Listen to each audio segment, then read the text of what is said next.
2022 की सर्दियों के दिन थे। ऐसी ठंड जो सीधे हड्डियों को कंपा दे। देव और मैं जयपुर में पढ़ाई करते थे और आर्यन की बहन की शादी में शामिल होने के लिए देव के पिता की पुरानी रॉयल एनफील्ड पर अलवर के पास एक बेहद सुनसान गांव जा रहे थे। बाइक के साइड में एक भारी लेदर का बैग बंधा हुआ था। गांव पहुंचने से पहले एक सुनसान हाईवे के एक ठेके के पास देव ने बाइक रोक दी। मेरे मना करने के बावजूद उसने एक बोतल शराब खरीद ली।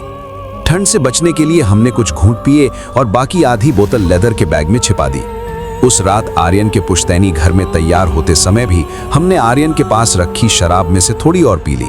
हम जवान थे, हमें लग रहा था कि हमें कुछ नहीं हो सकता। रात के 2 बज चुके थे और शादी की रस्में खत्म हो रही थी। राजस्थान का घना कोहरा छाने लगा था, जिसने तंबू और दूर की पहाड़ियों को पूरी तरह निगल लिया था। देव ठंड और थकान से कांप रहा था। उसने वहां रुकने से साफ मना कर दिया। गेस्ट रूम पूरी तरह भरे हुए थे और उसने जिद पकड़ ली कि हम उसी वक्त जयपुर वापस जाएंगे। आर्यन के पिता के बार बार चेतावनी देने के बावजूद हम नहीं माने। चलते वक्त हमें शादी की मिठाई का एक डिब्बा बेसन के लड्डू दिया गया, जिसे देव ने लेदर के बैग में उसी शराब की बोतल के ठीक बगल में रख दिया। हम हाईवे पर निकले। कोहरा एक सफेद दीवार की तरह था जिसमें कुछ दिखाई नहीं दे रहा था। 40 मिनट तक रेंगते हुए बाइक चलाने के बाद देव ने अचानक मेन रोड से बाइक उतार ली। मैं पुराने कच्चे रास्ते से ले रहा हूं, उसने इंजन के शोर के बीच चिल्लाकर कहा। यह रास्ता उस पुरानी खंडहर बावड़ी के पास से गुजरता है। हमारा 1 घंटा बच जाएगा। मैं सुन्न पड़ गया। स्थानीय लोग अंधेरा होने के बाद उस 17वीं सदी की पुरानी बावड़ी के पास जाने से भी कतराते थे। वो जगह पूरी तरह से वीरान और मनहूस थी। लेकिन देव तब तक कच्चे रास्ते पर बाइक दौड़ा चुका था। जैसे ही हमारे टायर उस मिट्टी पर पड़े, लगा जैसे हवा का तापमान अचानक 10 डिग्री और गिर गया हो। रास्ते के बीच में उस डरावनी बावड़ी का ढांचा कोहरे के बीच से झांक रहा था। हम उसे पार कर गए, लेकिन जैसे ही मैंने राहत की सांस ली, देव ने एक विशाल सूखे हुए बरगद के पेड़ के पास बाइक रोक दी। उसकी जड़ें आसमान से मुड़ी हुई रस्सियों की तरह लटक रही थी। हम शराब घर नहीं ले जा सकते, देव बुदबुदाया। उसके दांत ठंड से किटकिटा रहे थे। पापा जान से मार देंगे, इसे यहीं खत्म करते हैं। उसने बैग से शराब और मिठाई का डिब्बा बाहर निकाल लिया। मैंने उससे मिन्नतें की कि इसे झाड़ियों में फेंक दे, लेकिन उसने एक पेपर कप में एक बड़ा पैक बना लिया। हम उस खौफनाक बरगद के पेड़ के नीचे खड़े होकर आधी रात के सन्नाटे में मिठाई खा रहे थे और शराब पी रहे थे। तभी वो खामोशी टूटी। ऊपर की डालियों से सूखी पत्तियों के सरसराने की आवाज आई। मेरे रोंगटे खड़े हो गए। मुझे ऐसा लगा जैसे कोई बहुत ही भारी और भयानक नजरों से मेरी गर्दन के पीछे घूर रहा है। मैंने धीरे से अपनी नजरें ऊपर उन उलझी हुई जड़ों की तरफ उठाई। ऊपर एक मोटी काली टहनी पर एक औरत बैठी थी। उसने एक फटा हुआ मैला सा लहंगा पहना हुआ था। उसकी गर्दन एक बहुत ही अजीब टूटे हुए एंगल पर झुकी हुई थी। लेकिन सबसे खौफनाक था उसका चेहरा।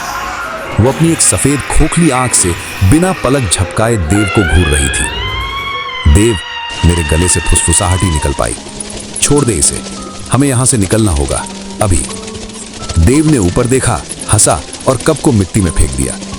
ये सिर्फ परछाइयां हैं कबीर, डरना बंद कर। वो बाइक पर बैठ गया। मैं भी झट से पीछे बैठ गया। देव ने किक मारी। इंजन ने खांसने जैसी आवाज की और बंद हो गया। उसने दोबारा किक मारी, कुछ नहीं हुआ। मेरी धड़कनें तेज हो गईं जब वो पागलों की तरह किक मारने लगा। आखिरकार इंजन एक झटके के साथ चालू हुआ। ऐसा लग रहा है जैसे बाइक का वजन कई गुना बढ़ गया हो। मुझे ऐसा महसूस हो रहा था जैसे कोई बेहद भारी और बर्फ जैसी ठंडी चीज हम दोनों के ठीक पीछे आकर बैठ गई है। वापस लौटने का वो पूरा रास्ता किसी भयानक दुष्स्वप्न से कम नहीं था। असली खौफ अगली सुबह शुरू हुआ। देव की मां ने मुझे रोते हुए फोन किया। मैं भागकर उनके घर पहुंचा तो देखा कि देव 104 डिग्री बुखार में तप रहा था। उसकी त्वचा पीली और धसी हुई लग रही थी। उसकी मां ने मुझे कांपते हुए किनारे ले जाकर फुसफुसाया। कल रात मैं उसे देखने गई थी। मैंने देखा कि एक औरत उसकी छाती पर बैठी है। क्या देख रही है बुढ़िया? तेरा बेटा मेरे साथ जाएगा। तू मुझे रोक नहीं सकती, ये मेरा है। जब मैं चीखी तो उसने बस अपना सिर घुमाया और दीवायब हो गई। बदहवास होकर हम देव को पास के जिले के एक बूढ़े तांत्रिक के पास ले गए। उस बाबा ने राख का एक घेरा बनाया। देव को उसके अंदर बिठाया और अपनी आंखें बंद कर ली। कुछ ही मिनटों बाद तांत्रिक हाँफते हुए आंखें खोली।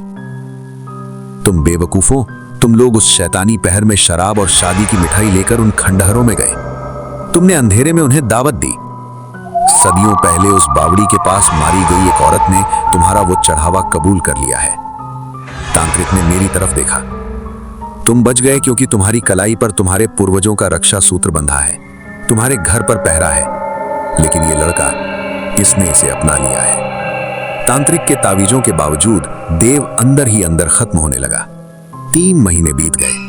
कभी चौड़े कंधों वाला एक मजबूत लड़का अब सिर्फ हड्डियों का ढांचा बन गया था। एक धुंधली सी सुबह देव ने मिन्नतें करके पास के पार्क में ले जाने को कहा। वो बेंच पर बैठा खाली नजरों से सामने घूरता रहा। कबीर, वो मेरे कमरे से कभी नहीं जाती। वो रात को मेरे साथ रहती है।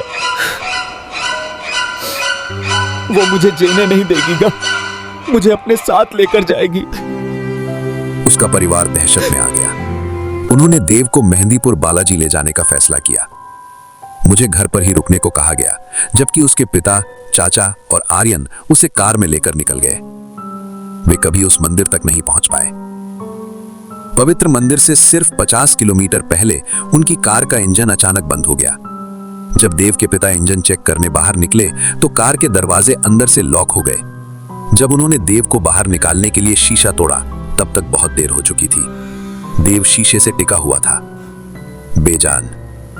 मेरे पास आज भी वो रक्षा सूत्र है जो मुझे दिया गया था, लेकिन ये मुझे उन डरावने सपनों से नहीं बचाता।